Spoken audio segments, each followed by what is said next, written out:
ইমামে হুসাইন এই খবর পেয়ে দূরে ছুটে আসে, ভাইজান আপনার কি হয়েছে, আপনাকে কে বিষ পান করিয়েছে? তখন ইমামে হাসান বলে, আমার একজনকে সন্দেহ হচ্ছে, কিন্তু আমি তার নাম বলবো না, তার নাম বললে তুমি তাকে কতল করে ফেলবা। আমি তার বিচার আল্লাহর কাছে সুপর্দ করলাম, তার বিচার আল্লাহর আদালতের মধ্যে হবে। সুবহানাল্লাহ।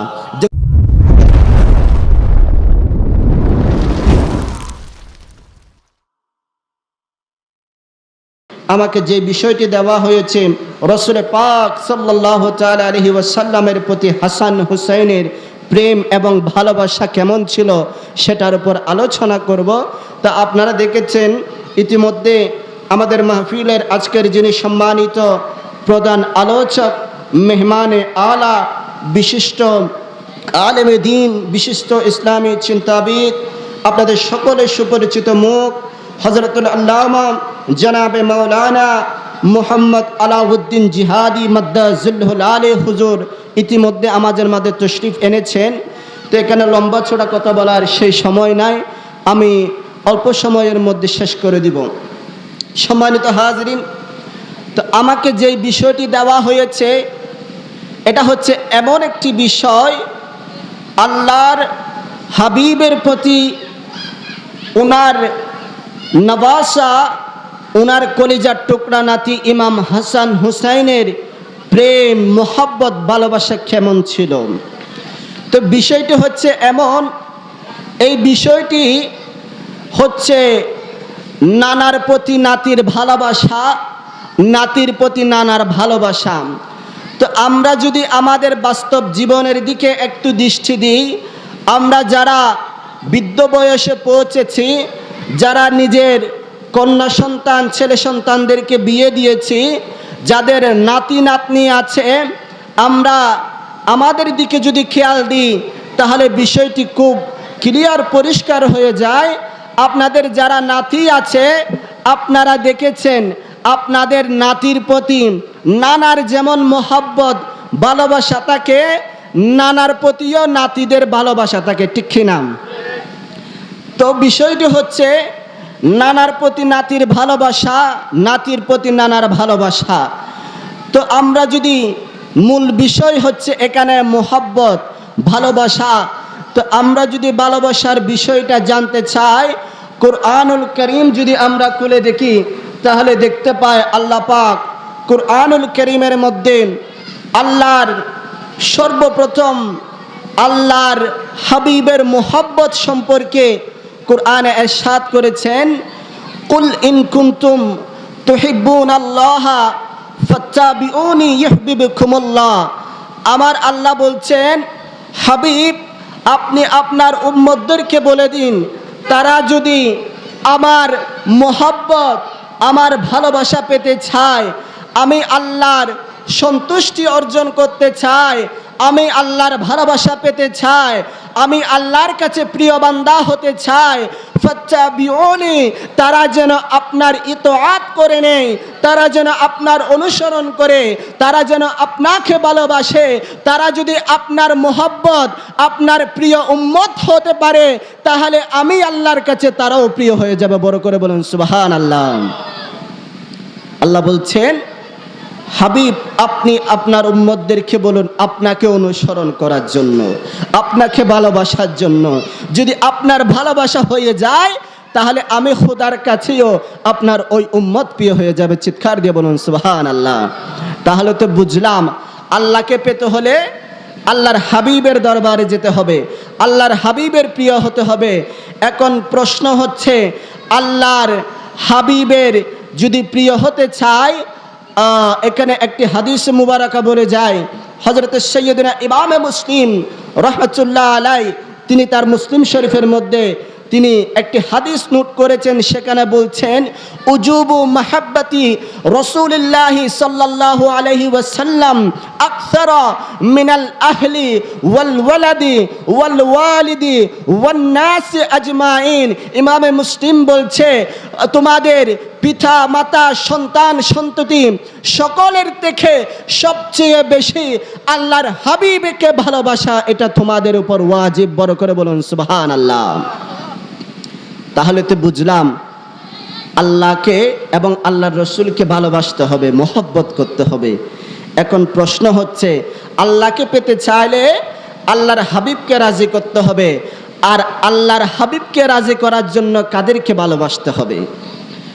আল্লাহর হাবিবকে রাজি করার জন্য কাদেরকে ভালোবাসতে হবে?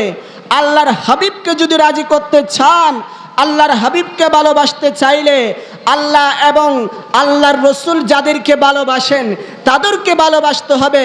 তো আল্লাহ এবং আল্লাহর রসুল ভালোবাসেন আমার নবীর আহলে বাইত, আমার নবীর আওলাদগণকে। বড় করে বলুন সুবহানাল্লাহ। তাহলে বোঝা যায় আল্লাহর হাবিবের সন্তুষ্টি, আল্লাহর হাবিবের ভালোবাসা পেতে চাইলে আমার নবী যাদেরকে ভালোবাসে আমার নবীর আহলে বাইতদেরকে ভালোবাসতে হবে। কথা বলুন ঠিক কিনা? সেই জন্য নবীজি হাদিসে মুবারকার মধ্যে ইরশাদ করেছেন, ওয়া আহিব্বু আহলা বাইতি লিহুব্বিহি, আমার আহলে বাইতকে আমি নবী ভালোবাসি, আমি নবী ভালোবাসার কারণে তোমরা আমার আহলে বাইতকে ভালোবাসো। বড় করে বলুন সুবহানাল্লাহ। সম্মানিত হাজিরিন, হাদিসে মুবারকার মধ্যে আল্লাহর হাবিব আরো কত সুন্দর করে বলছেন, মান আহাব্বুহুমা আহাব্বানি ওয়া মান আহাব্বানি আহাব্বাহুল্লাহ। আমার নবীজি ইরশাদ করছেন, যারা আমার এই হাসান হুসেনকে ভালোবাসে তাহলে আমার নবীর, আমি নবীর ভালোবাসা, যারা আমার হাসান হুসেনকে ভালোবাসে আমি নবী তাদেরকে ভালোবাসি, আর আমি নবী যাদেরকে ভালোবাসি আল্লাহ তাদেরকে ভালোবাসে। আর আল্লাহ যাদেরকে ভালোবাসেন, যাদের কাছে আল্লাহ, যাদের কাছে যারা আল্লাহর কাছে প্রিয় হয়ে যায়, আদখালাহুল জান্নাহ, আমার আল্লাহ তাদেরকে জান্নাত দান করেন। চিৎকার দিয়ে বলুন সুবহানাল্লাহ। যারা হাসান হুসেনকে ভালোবাসবে তাদেরকে আমার নবী ভালোবাসবে, আর যাদেরকে আমার নবী ভালোবাসবে তাদেরকে স্বয়ং আল্লাহ ভালোবাসবে, আর আল্লাহ যাদেরকে ভালোবাসবে তাদের ঠিকানা হচ্ছে জান্নাত। চিৎকার দিয়ে বলুন সুবহানাল্লাহ। সম্মানিত হাজরিন, তাহলে দেখুন ইমামে হাসান হুসেনকে আমার নবী কেমন মহব্বত করতেন, আর ইমামে হাসান হুসেনও আমার নবীকে কেমন মহব্বত করতেন। একটু গভীর মনোযোগ। আল্লাহর হাবিব সরওয়ারে কায়নাত রাসূল পাক সাল্লাল্লাহু তাআলা আলাইহি ওয়াসাল্লাম আমার ইমামে হাসান হুসেনকে এত বেশি ভালোবাসতেন, এত বেশি মোহাব্বত করতেন। আমার নবীজি হাদিসে মুবারকার মধ্যে ইরশাদ করেছেন, ইন্নাল হাসানা ওয়াল হুসাইনা হুমা রাইহানাতাই মিনাদ দুনিয়া। আমার হাসান হুসেন হলো দুনিয়ার মধ্যে বেহেশত, আমার বেহেশতের দুটি ফুল। রাইহানাতাই, আমার হাসান হুসেন হলো রাইহানাতাই, আমার সুগন্ধি, আমার পারফিউম। ফায়াশুম্মুহা ওয়া ইয়াদুম্মুহুমা। আল্লাহর হাবিব হাসান হুসেনকে এত বেশি মোহাব্বত করতেন, এত বেশি ভালোবাসতেন, আমার নবী হাসান হুসেন থেকে সুঘ্রাণ নিতেন, এবং যখনই এদেরকে দেখতেন জড়িয়ে ধরতেন এবং কপালে মুখে চুমু দিয়ে আদর করতেন। বড় করে বলুন সুবহানাল্লাহ। আমার নবী হাসান হুসেনকে এত বেশি ভালোবাসতেন, এত বেশি মোহাব্বত করতেন। আল্লাহর হাবিব হাসান হুসেনকে আনন্দ দেওয়ার জন্য, খুশি দেওয়ার জন্য অনেক সময় নিজে গোড়া সেজে যেতেন। যিনি সমস্ত নবীদের সরদার, যিনি ইমামুল আম্বিয়া, তিনি নাতিদেরকে আনন্দ দেওয়ার জন্য, খুশি দেওয়ার জন্য গোড়া সেজে যেতেন। একটু সুবহানাল্লাহ বলুন। একদিন আমার নবী ইমামে হাসানের জন্য গোড়া সাজিলেন, গোড়া হয়ে গেলেন। আপনারা যারা মুরব্বী আছেন, আপনাদের যাদের নাতি আছে, অনেক সময় দেখা যায় না আপনাদের নাতি নাতি আপনাদেরকে ঘোড়া বানায় পিঠের উপর চড়তে চায়, বাবার সাথেও হয় এরকম, আমরাও ছোটবেলায় করেছি। তো বিষয়টা হচ্ছে এমন, আল্লাহর হাবিব ইমামে হাসানের জন্য একদিন ঘোড়া হয়ে গেলেন, ঘোড়া সাজিলেন। ইমামে হাসান আমার নবীর পিঠের উপর চড়ে বসলেন, আমার নবীর পিঠের উপর চড়ে খেলাধুলা করতে লাগলেন, আনন্দ করতে লাগলেন। হঠাৎ তৎক্ষণাৎ আল্লাহর হাবিবের এক সাহাবী এসে এই দৃশ্য দেখে, এই দৃশ্য যখন দেখে ওই সাহাবী বলতে থাকলো, নি'মাল মারকাব, কতই না উত্তম বাহন।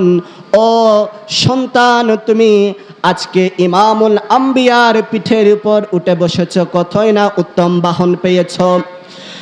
আল্লাহর হাবিব সাহাবীর মুখে কথা শুনে ওই সাহাবীকে বলে, আরে আমার সাহাবী, শুধু বাহনটাই কি দেখলা? নি'মার রাকিব, ওই বাহনের মধ্যে যে সওয়ারি হয়ে আছে, যে উঠে আছে, সেও কতই না উত্তম। বড় করে বলুন সুবহানাল্লাহ। শুধু বাহনটাই দেখলা, ওই বাহনের উপর যে বসে আছে সেও কতই না উত্তম। আবার জানের জান ইমামে হাসান রাদিয়াল্লাহু তাআলা আনহু, উচ্চ আওয়াজে বলুন সুবহানাল্লাহ। আল্লাহর হাবিব ইমামে হাসান হুসেনকে এত বেশি মোহাব্বত করতেন, এত বেশি ভালোবাসতেন। একদিন আমার নবী জোহর কিংবা আসরের নামাজের ইমামতি করেছে, সাথে ইমাম হাসান হুসেন দুইজনে মসজিদের মধ্যে ছিল। আল্লাহর হাবিব নিয়ত বেঁধে রুকু করে যখন সিজদার মধ্যে গেলেন, তখন ইমামে হাসান হুসেন আমার নবীর পিঠের উপর উঠে বসলো। আমার নবীর পিঠের উপর চড়ে তারা সেখানে আনন্দ করতে লাগলো। ওইদিকে আল্লাহর হাবিব আর সিজদা থেকে উঠে না। সাহাবায়ে কেরাম চিন্তার মধ্যে পড়ে গেলেন, কিরে আজকে আল্লাহর রাসূলের কি হলো? আল্লাহর হাবিব সিজদার মধ্যে এতক্ষণ দেরি করছে কেন?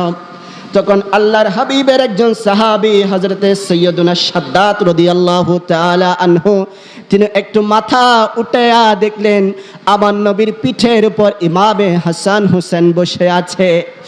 আল্লাহর নবী সালাম ফিরিয়ে নামাজ শেষ করলেন। তখন সাহাবায়ে কেরাম জিজ্ঞেস করে, ইয়া রাসূলুল্লাহ, ইয়া হাবিবাল্লাহ, কি আল্লাহর পক্ষ কোনো আদেশ এসেছে নাকি? আপনি সিজদার মধ্যে দেরি করলেন কেন? সিজদাকে লম্বা করলেন কেন? তখন আমার নবী বলেন, ও আমার সাহাবায়ে কেরাম, না না না, আজকে আল্লাহর পক্ষ থেকে কোনো ওহীও আসে নাই, কোনো আদেশও আসে নাই। আজকে আমি নবী যখন সিজদার মধ্যে গেলাম, আমি নবীর পিঠের উপর আমার দুজন কলিজার টুকরা নাতি ইমাম হাসান হুসেন উঠেছে। আমি যদি সিজদা থেকে উঠে যাই তাহলে আমার হাসান হুসেন পড়ে গিয়ে কষ্ট পাবে, সেই জন্য আমি সিজদাকে লম্বা করে দিলাম। বড় করে বলুন সুবহানাল্লাহ।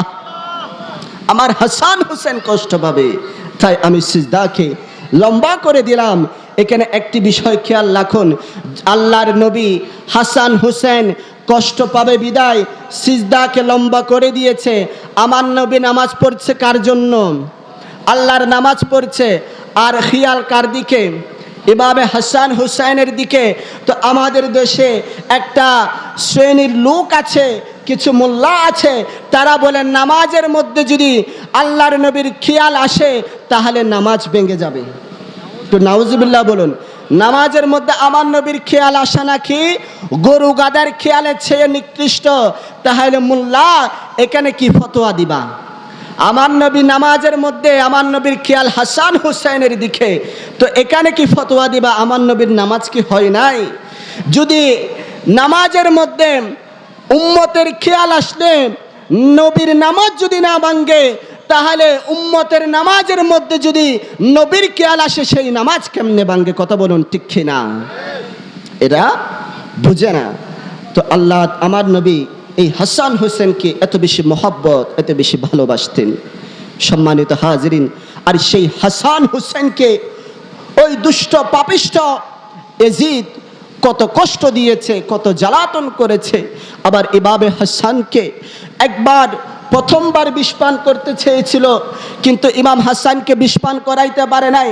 এবার দ্বিতীয়বার চেষ্টা করেছে, ইমাম হাসানের কিচ্ছু হয় নাই। এভাবে তৃতীয়বার, চতুর্থবার, পঞ্চমবার, পাঁচবার ইমামে হাসানকে বিষ খাওয়াইয়ে মেরে ফেলার চেষ্টা করেছিল, কিন্তু ইমামে হাসানের কিছু করতে পারে নাই।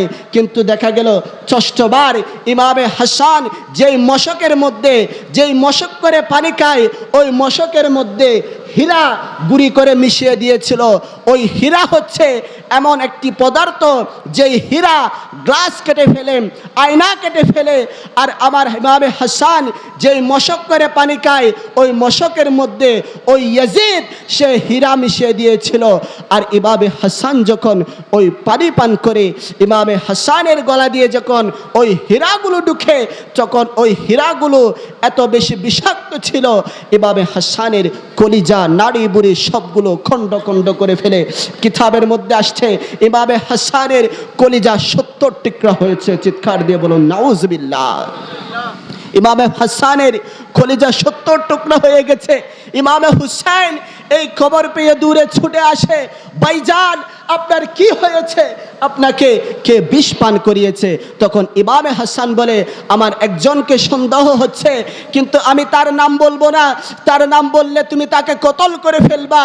আমি তার বিচার আল্লাহর কাছে সুপর্দ করলাম, তার বিচার আল্লাহর আদালতের মধ্যে হবে। সুবহানাল্লাহ।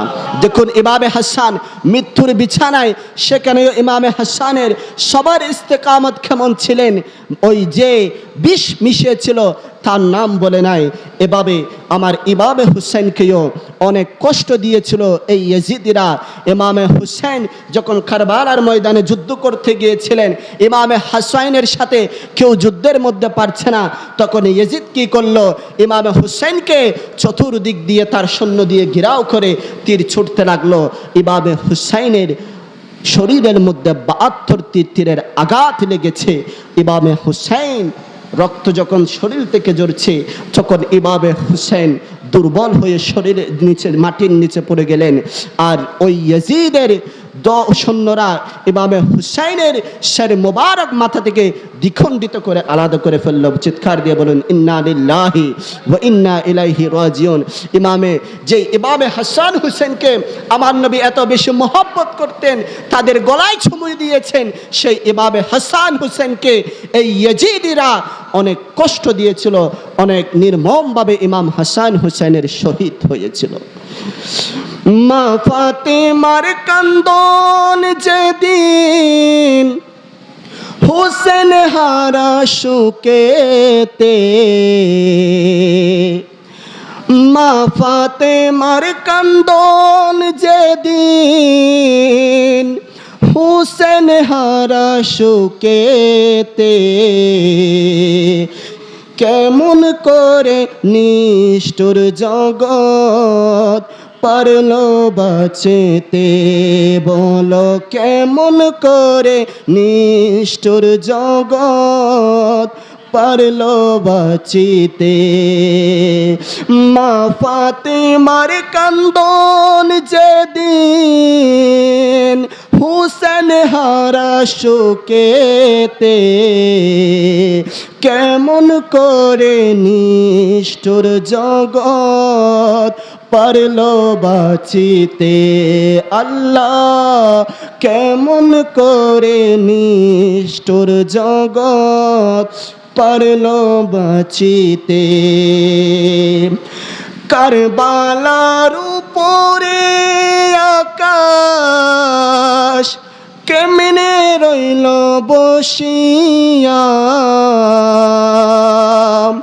কারবালার উপরে আকাশ কেমনে রইল বসিয়া, কি নিষ্ঠুর জল রাখিল সাগর বুক ভরাইয়া। যেদিন সীমার চুরি চালায় নবী বংশের গলাতে, কেমন করে নিষ্ঠুর জগৎ পারলো বাঁচিতে। আল্লাহ কেমন করে নিষ্ঠুর জগৎ পারলো বাঁচিতে।